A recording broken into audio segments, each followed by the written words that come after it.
Presented by Umakant Dharve Music.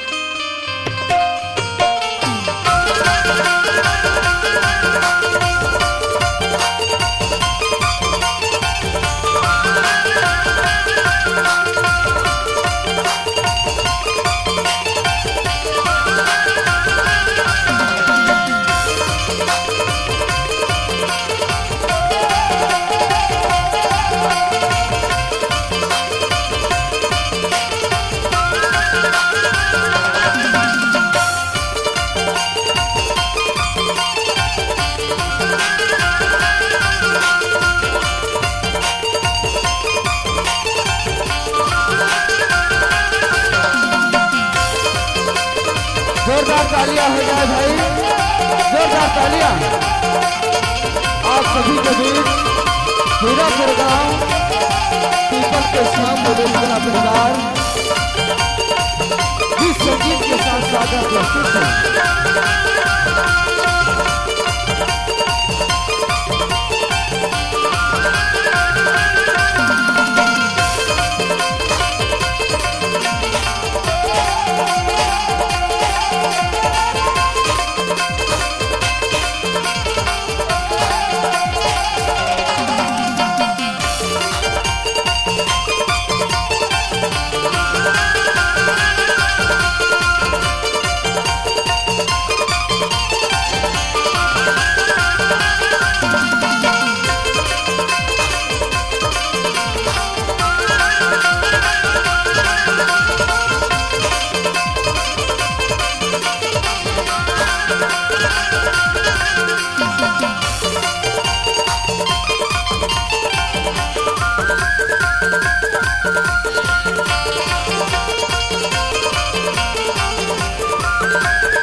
Umakant धारवे music आपका हार्दिक स्वागत करता है।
यूट्यूब चैनल धारवे म्यूजिक को सब्सक्राइब जरूर करें।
हेलो हेलो और सम्मानीय हमारे समिति के कार्यकर्ताओं से आग्रह है कि आप सादर मंच में आने का कष्ट करें।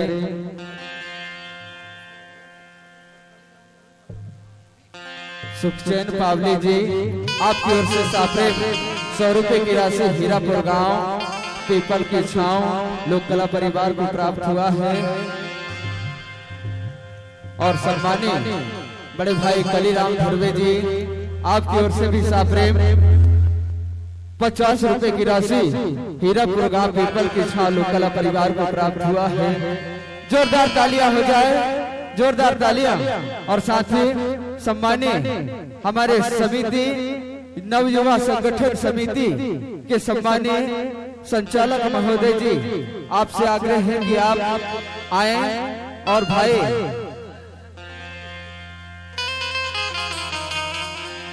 दयालदास गंगवाल जी और गायिका कुमारी अंजू कुलदीप जी का आप स्वागत पूरा कराने का कष्ट करें, आपसे आग्रह है।